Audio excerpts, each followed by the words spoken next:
Even at the highest level, mistakes can be made, and in today's video, these mistakes often come at a time that is most costly. From falling apart on approach shots to failing just getting the disc in the basket. These are 10 more moments when disc golfers fell apart. Some of these guys and gals may be fan favorites, others you might not even know about, but it doesn't mean it hurts any less when they crumble. Hope you enjoy the video. Let's get right into it. We're going to kick off the video by going back in time to USDGC when JohnE McRae was in the lead in 2014 by 4 shots with just 2 holes to play. He was beating Paul McBeth and Will Schusterick, but sometimes the pressure just gets to you, and it's hole 17 at USDGC. Lead and it ended up costing him the tournament. So we'll have to see what JohnE McRae can do. He's going to take a putter. He's going to go right for it with a 4-stroke lead. Yeah, that one went a little long. And he really rushed into this second shot a little quicker than most of us expected. And it just dropped out of the sky. Just a little short. You could hear him begging for it just to be long enough.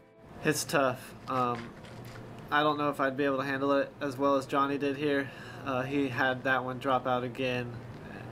And I don't know what I would do, honestly.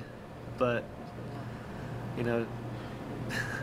You got JohnE, who, a man of great faith, just offers it up and says, all right, it's going to happen, it's going to happen. He puts a little more on this one. The air's underneath it. It looks like it's sliding out. Spotter runs over, and a green flag finally. JohnE McRae looked good. Looked good from our angle, just a little outside. After going 6 over par on the second to last hole, McRae never had a chance to get back into it with McBeth and Schusterick. Pretty rough way to lose a major when you had a 4-shot lead.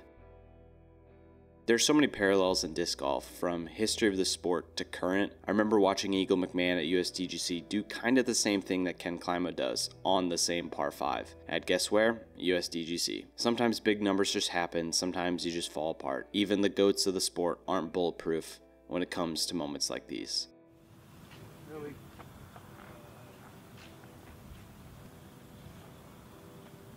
Get out the other side. Oh my goodness.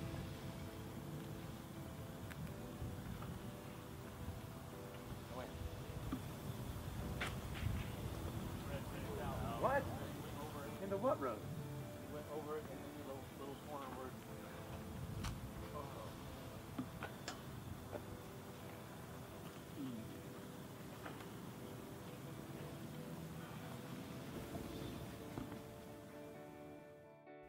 Which one to choose from Eveliina when it comes to falling apart on the putting green, but this one has to be the worst. The Memorial, especially when you have opportunities to miss putts that might go in the water. To this day, I've never seen a worse putting performance that could rival this when it comes to falling apart. Eveliina is putting first.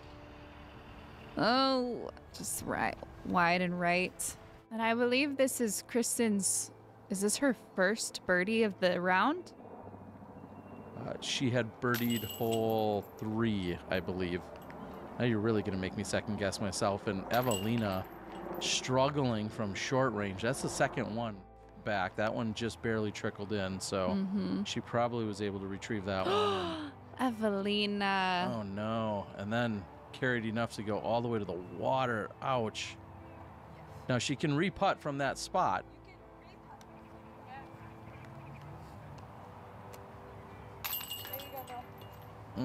She'll come down to 5 under for the round, and no way. Oh, and that's even It's wow. It is awful. Yeah, it's not OB, but it's not good footing. In the lead would be AJ Risley by 1 over every player on his card, going into hole 9 that is, and after this hole he would no longer be in the lead. Don't mean to spoil the surprise, but it's not good. The iconic hole at Eureka Lake through the bridge, it would not bode well for the leader of the event as he proceeds to fall apart. He could have got 20 down and not 1, but we're here. AJ's lining up the mace, which he's been dialed with on this hole. I think that has to hurry. I don't think it will. That mace is so straight. How grabby this grass is. It is a little longer than other holes, and that's a great shot. So AJ throwing 3, and that is pulled. stays in bounds. AJ actually should have thrown again there. You actually keep throwing until you get it in bounds, actually, but it doesn't really matter, I guess. We'll stroke him. Well, I think he's stroking himself. This is worst case scenario here. Yeah, somebody get JohnE on the phone. Oh, come on, get it in. There you go, bud. All right, and I think he's running the looks good. basket now. Thank you, DGPT, Black Ink Disc Wall. Okay, that's all. This is pretty close to being just a video about USDGC, but for some reason players can't handle it there. I wonder if it's because every single hole is set up for a chance at a huge score. But I'm just playing, I actually really like the event. We've seen Nico do the same thing on this exact hole before. Now it's time for McBeth to follow suit. Just keep sending it seems to be the attitude for this hole. 300 feet. So Paul from the fairway, he's going aggressive. Wow. That's a lot of hyzer. That's got to have some distance.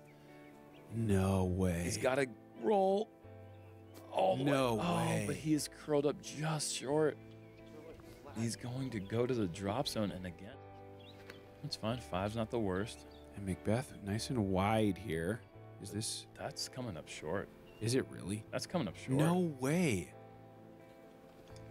That is really short. Did he throw a mid-range? I think so, and now he's...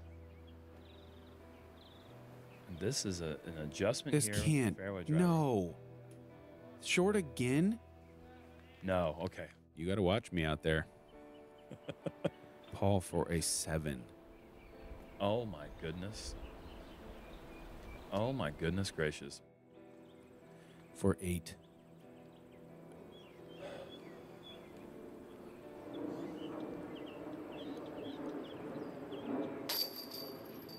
A 9.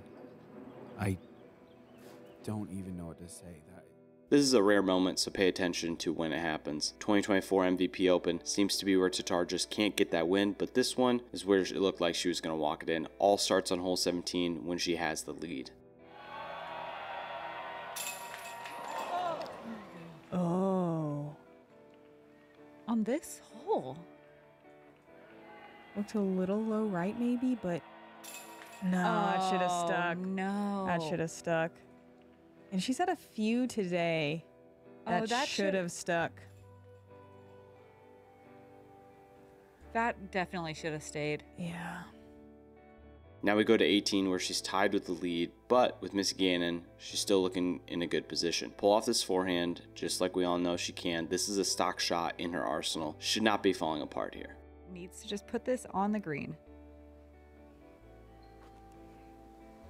To her bread and butter. Wow. That's surprising. I was not even thinking. It was very early. I would just never doubt Kristen here. For this shot. This is one of her best shots. Just a little early and doesn't cross at all. So she's taking it from the short side. She doesn't even get to go from the drop zone, which is potentially a makeable putt. Yeah, she can't believe it either. That is her.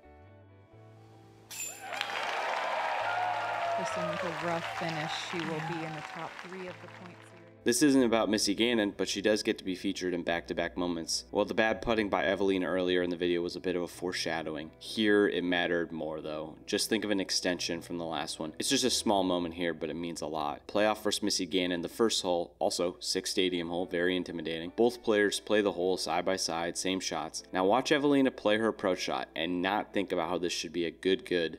Now go to the next hole. Stand still. Nice looking line there. Just about 4.5 meters short. Also a great chance for the birdie. Just less than 5.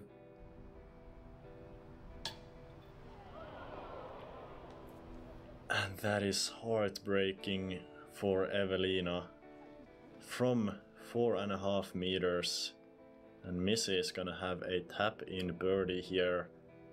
You only needed 1 hole for the playoff to determine your 2024 European Disc Golf Festival champion, Missy Gannon.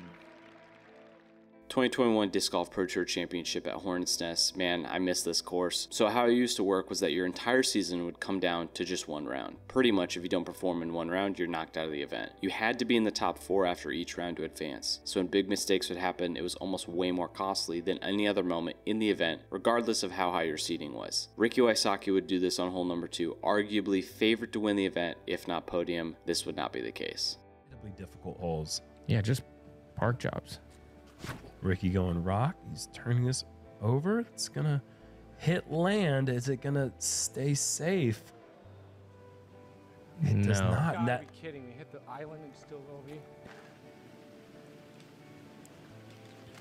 Ricky needs to get this one close and just salvage the bogey. Oh, that could go back.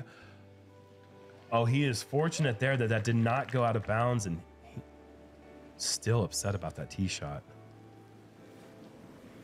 Oh no. So this is for a 6.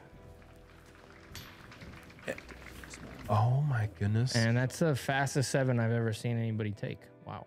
Yeah, this one hurts. It hurts really bad. Last time in part 1, we saw basically the same thing from Jakob Semrad. This time we've got Kona Panis. At some point, I would just toss it underneath the basket and call it good. Sometimes it's just not your day. For Kona, this was not her day for putting. Definition of falling apart on the putting green. Pretty difficult to get the par from the drop zone. So it's a bummer that they, both Kona and Paige, had, you know, really good shots to get there, and then, oh man, some putting woes from Kona. Yeah, we all get them. Just trying to pick ourselves back up. She's going to have the same putt coming back.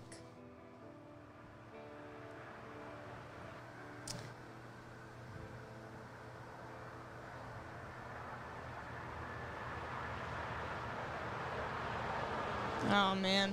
She's shaking it off. She still has a decent lead.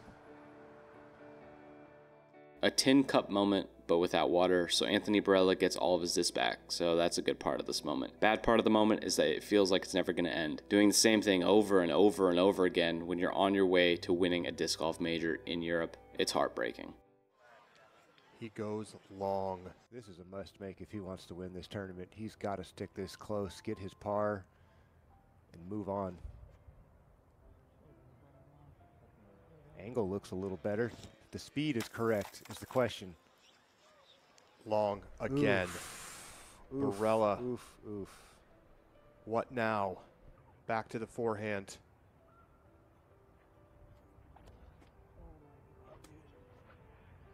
That is wide and deep and into the gallery. His 5th. Speed is better. Angle better. Still long. Anthony Barela. Oh my goodness.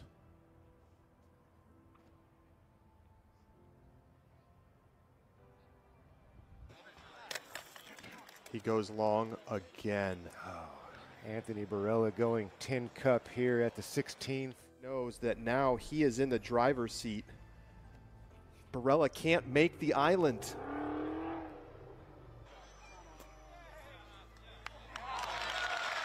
Finally. Yes.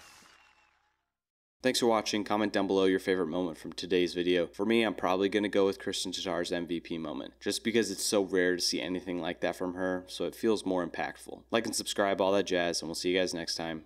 Cheers.